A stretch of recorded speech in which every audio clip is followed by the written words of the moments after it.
Okay, good afternoon. My name is Jacob. This is Aaron. We're from Team 38, Waterloo Rocketry. And we're here to talk about our remote launch control system that we've developed for our hybrid rocket. So a bit about the team.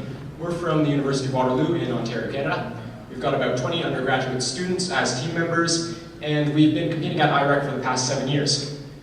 Last year, we competed with a rocket VIDAR-3, and if any of you guys were here last year, then you might remember we actually did pretty well with our rocket. We came first in our category, and we received the overall award for technical excellence. So we're very proud of what we accomplished last year, and we're really excited to be back. So a bit about hybrids before we get into our actual system. Just for a bit of context, hybrids have a few extra requirements than solid rockets. So first, you need a dedicated plumbing system for actually loading the oxidizer on board. So you need a system of valves, hoses, in order to get the oxidizer out of your supply cylinder and into your oxidizer tank before you fire your engine. You also need a data acquisition system so that you can monitor the state of your system while you're preparing for launch, and that you can ensure that everything is within the acceptable parameters for mission start. And finally, there are multiple requirements for your engine to actually ignite. So you need to, first of all, enable oxidizer flow between your oxidizer tank and your combustion chamber, and then you need to provide enough heat for the oxidizer and fuel to ignite. Without having both of these criteria met, your engine will not burn. So what are our objectives before we actually start to launch? First of all, we need to load our oxidizer into our oxidizer tank, like I said. Once that's complete, we need to disconnect the oxidizer fill line from the rocket itself. So the line that goes from the supply cylinder to the oxidizer tank needs to be disconnected, otherwise the rocket will still be anchored to the tower, and we'll have a bad time when we start the engine firing. And then finally, we need to actually perform our ignition procedure. So like I said, we need to open the valve to allow oxidizer to flow, and we need to provide enough heat for that to actually start the engine. And how do we do this? Well, there's one way that we could do it, which would be the manual solution. So we could have valves connected to hoses, connected to our supply cylinder, and then to our oxidizer tank. And we could have personnel at the pad who are turning those valves and allowing the oxidizer to flow into the rocket. We could then disconnect the arm by pulling a rope to allow it to swing away, and then we could back up and press the ignition button, and our rocket would go up. That's how we could do things, but that's not how we do things, and we're here to talk about our remote system. So this uses a radio control box, which you can see in this image, that lets us operate our system from 3,000 feet away. On this system, we have a LCD display for reading data acquisition values about our system state, the state of our nitrous, and the state of all our actuators. And we also have switches and buttons for allowing us to control our actuators. This system is a lot more difficult than the manual solution. It took us a lot more time and a lot more money than just a simple manual solution would have cost. So why did we do it? Well, there are a few considerations, there are a few things that we need to think about when we're building a hybrid rocket. And the first one is, as with all rocketry projects, safety. Safety is always the highest priority. And the most important thing to remember when you're thinking about how you can make your system safe is you cannot have operators close to the rocket while it's in an unsafe state. If the rocket is filled, if the rocket is ready to ignite, then there cannot be any personnel anywhere near the pad, because that is incredibly dangerous. Rockets are dangerous, things go wrong, and if anyone is close to the pad while the rocket is in an unsafe state, then that's an incredible safety violation. What we also want to think about is making our system fail-safe. So if something is to go wrong during our procedures, if there's something wrong with our setup, then we don't want to place operators in an unsafe state again. So we need to make sure that our procedures and our system design allow for the system to fail safe, allow acceptable failure modes that will not endanger personnel. After safety, we need to think about efficiency. So there are two different parts that we want to make efficient. The first one is the actual speed of our fill procedures. And if those go any longer than we need them to, then that just introduces the possibility of something going wrong, either with our system or something that's out of our control. Maybe the weather changes, maybe something goes wrong with someone else's project, and it puts our launch operations in danger. Regardless, the faster that we can get our rocket filled, ready to launch, and then off the rail, the better everything is going to be. And going along with that, we want to make our setup procedures as efficient as possible as well. There are 100 teams here that are trying to launch in 3.5 days. And if we take way too long to get our system set up, and we're running into the third day and we still don't have everything configured for launch, then we're going to be in danger and we might not get a launch opportunity. So we want to make sure that our system is as efficient to set up as possible and that it will not become a bottleneck in preventing us from launching. After efficiency, we want to think about reliability as well. So our system should be as robust as possible so as not to fail, but if it does fail, then we want to understand why it's failed and we need to be prepared for those failure modes. Modularity, finally, is another big concern for two reasons. We want it to be modular so that we can easily extend the capabilities if we want to add extra functionality in the future, and we also want it to be modular so that we can easily repair or replace any damaged components if we happen to have a failure out here in the desert. So with that all in mind, this is what our system looks like. This is a simplified view. It doesn't show all of our actuators, all of our sensors, but it does give you a good idea of the architecture and kind of considerations that went to mind when we developed our system.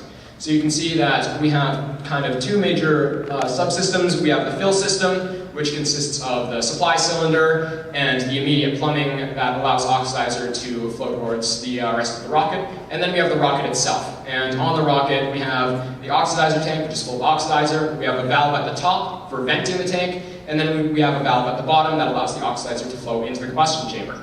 And then in order to meet the second requirement for engine ignition, we have our igniter inside the combustion chamber with wires running out of the nozzle to our primary external ignition power supply.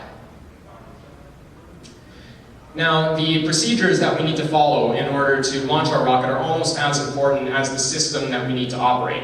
If we get something wrong with our procedures, if we do something out of order, then that can be just as bad as having a component on our system fail.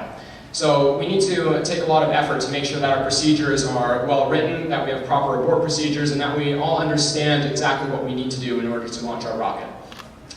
And again, this is a simplified overview of the operations that we will follow before we launch the rocket.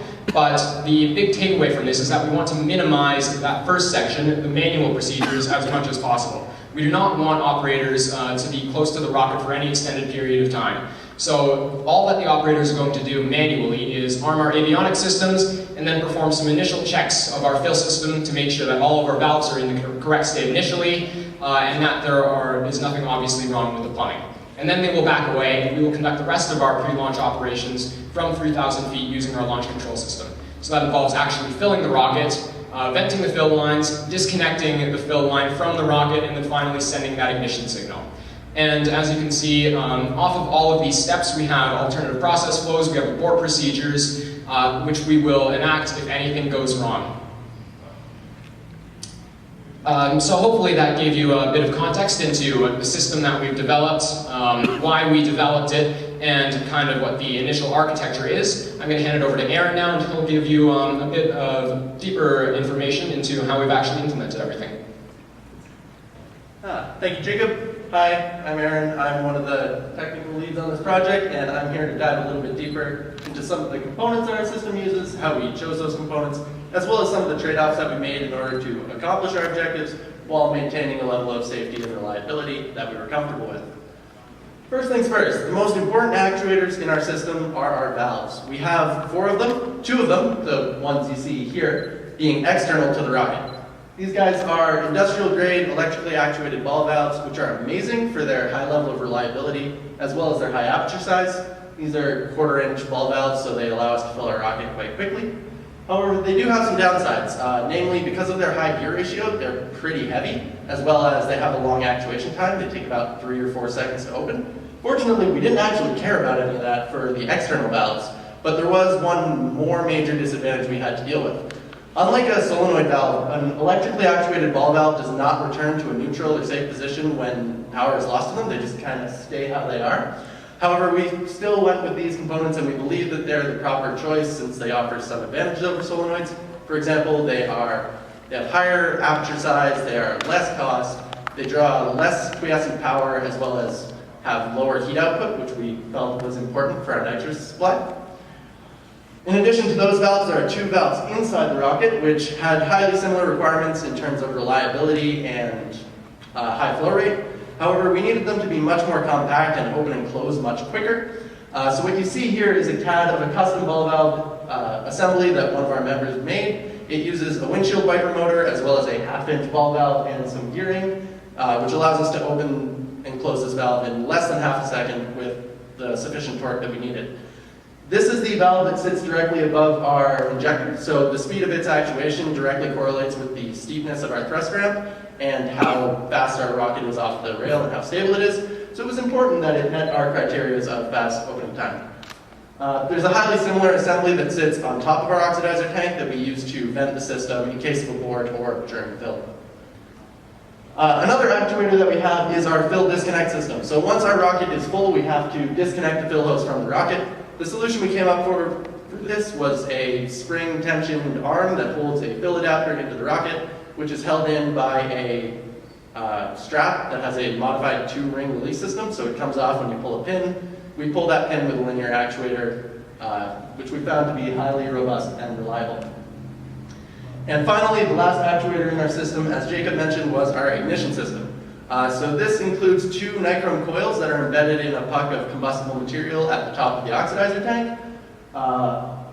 Once we are finished with our fill procedure, we send current to these nichrome coils, which causes them to heat up, which ignites the combustible material, at which point we have a 30-second window to open the injector valve from 2 slides ago, which allows nitrous into our combustion chamber and ignites our fuel grain. Our fuel grain is very stable. It will not burn without the nitrous oxide present. We performed numerous tests, and the combustible material we have in there is not enough to start it burning. So that's all we have for actuators, and they're all electrically driven, which from a safety perspective is great because it lets us get all human operators out of the vicinity and to the minimum safe distance of a kilometer before we begin any filling.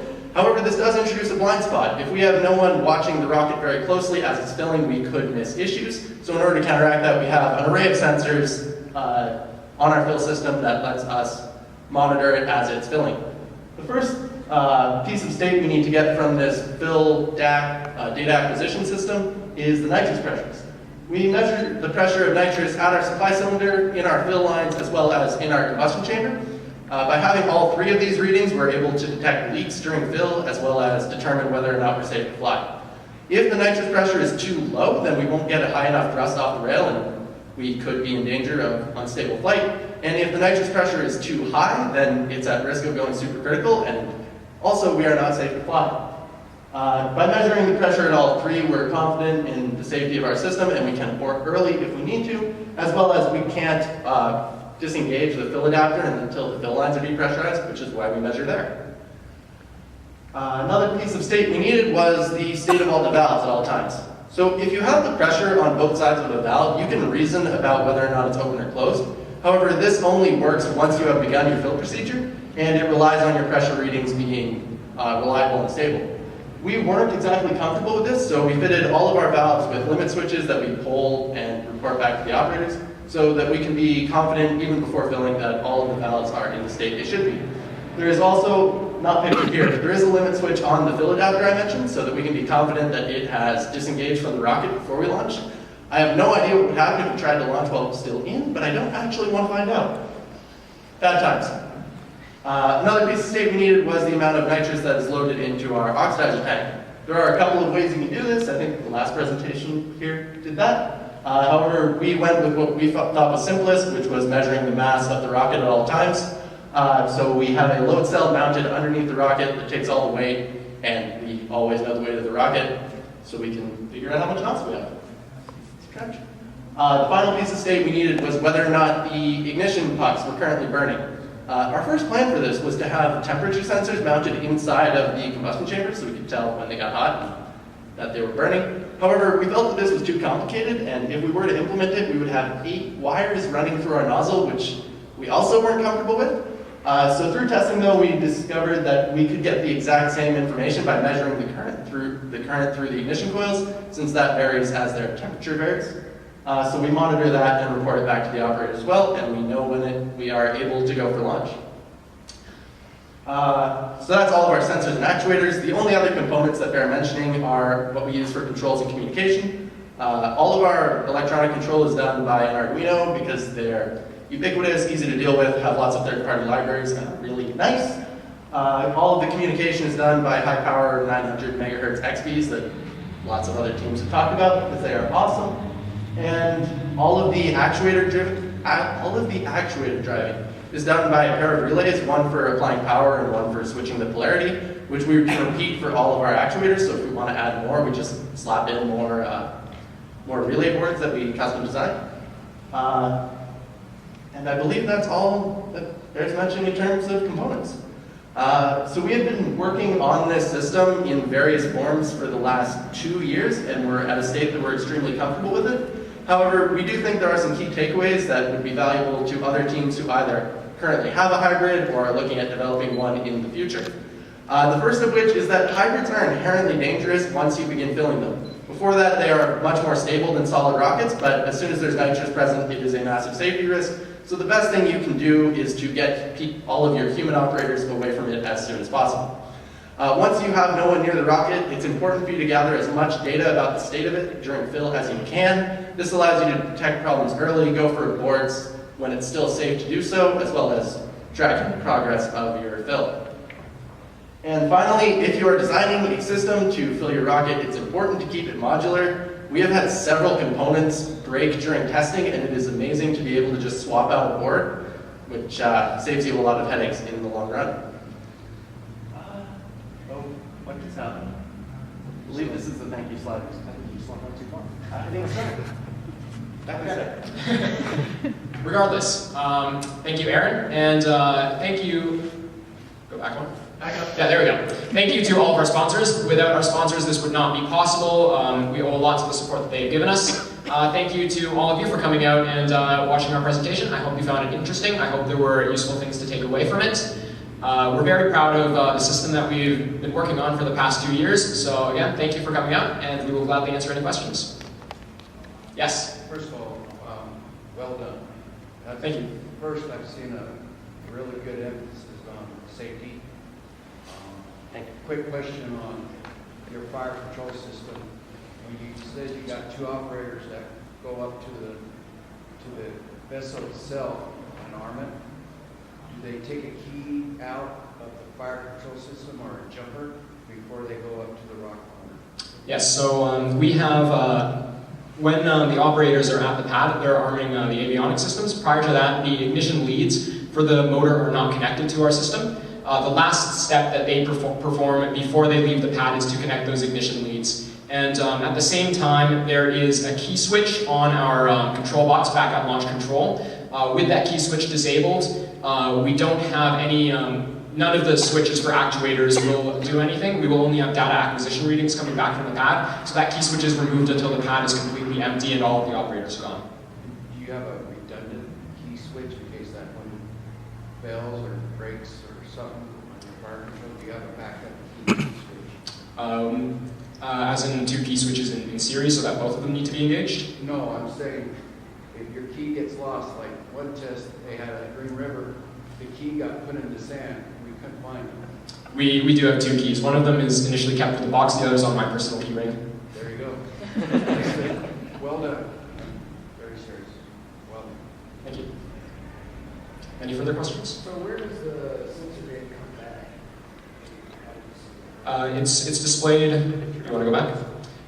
It's displayed on that yellow box along with the switches, and it's also logged to SD cards, I believe, on. There's a better one. Sure. If you look at the top of the box above those switches, it's displayed there. It's a 24 by 4 character-wise LCD that's constantly displaying all the data we have. Yep. What have you guys done in terms of range testing this system? We launched last year with radios, which gives us a degree of confidence. We do perform some testing at the University of Waterloo. However, our radios are highly dependent on line of sight, and we were not able to find anywhere great nearby to our university that has 3,000 feet of unobstructed space. We were able to get contact at approximately 2,000 feet in Waterloo before we came, but that was a very suboptimal radio environment. So if absolute need be, we could approach the absolute minimum safe distance of 2,000 feet, and we know it works there. But last year we were using the same radio gear, and it worked flawlessly. Yep. What kind of testing regimen do you go through during launching to make sure the system's still functional? Sorry, you're asking about pre-launch checks on the system to verify that everything. Yeah. So we have we have a pretty extensive procedure. We test that all of our actuators will function properly when the operator is using those switches on the box. We test that when the key switch is removed, none of the actuators will function. We verify that all of our DAQ readings are what we expect. Our pressures are atmospheric. Our load cell is reading the resting mass of our rocket. And then we also confirm that when we're firing our ignition, we're getting the appropriate voltage across the ignition leads. If there's, is there any more detail that you want me to go into with that? What happens if, let's say that system is not working, let's say there's, a missing lead or short on the box, what's your backup plan or anything to proceed to launch? Do you go back to your manual system, or do you have another way to have a safe launch? Yeah, so this system is, at this point, integral to our launch efforts. So we take every step that we can to ensure that if there is something wrong with the box, then we can swap it out immediately. All of the boards for our actuators are essentially, are they identical? They're identical. They're completely identical. So we can swap out any of our relay boards for our actuators if there's a problem there. If there's a problem at the client side box, then we have easy access to the wiring so that we can take a look there. We do not have a backup manual procedure just because safety is so important and so fundamental to our launch efforts. So we do not fall back to a manual procedure if there's something wrong with the remote system. Yep. Time frame, start the operation, going up there, firing. What's your time? So from the very beginning, let's assume that we've been given clearance to proceed with our initial launch operations. No one else is at the pad except the 2 operators. It will take them between about 5 to 10 minutes, depending just on some small variations, to arm our disconnect system, arm our avionics, and then connect the ignition leads before they retreat back for fill checks. So that will take about 5 to 10 minutes, at which point they will fall back to the minimum safe distance. We'll then proceed with our remote fill, which the actual speed of fill is highly dependent on the pressure of the nitrous, so it can vary. Last year, with a slightly smaller tank, we were able to fill our tank in under a minute. So we anticipate with our larger tank this year that the actual fill will take approximately 2 to 3 minutes. And again, that's an advantage of using those electrically actuated ball valves instead of solenoids, which have a much smaller opening. Once we have fully filled the rocket, then between closing off the fill, disconnecting, sending the ignition signal, that should take approximately 1 more minute. So all in all, our full launch procedure will take about 20 minutes. Yes? Does your launch control system have full control over that industrial ball valve for actually running up your tanks? Is there any other system that can control that in case this fails for that? So we do do you want to pull up the PNID? Yep. So we do, in addition to those electric valves, we have a couple of redundant manual valves that are just used to take control away from them. So if we need to close off the fill valve, we have a series valve that we can close and then it has no more power. As well, there is a valve in parallel with that we can open if it refuses to open. However, in a nominal fill procedure that isn't an abort scenario, we would never have to use these. And these manual valves are never used if there is if our oxidizer tank is pressurized. In all cases, if say we have an ignition failure and we need to go and correct our system, then we will first vent our oxidizer tank. Only then and only then will manual operators approach, seal off those valves if our remote valves do not happen to be working.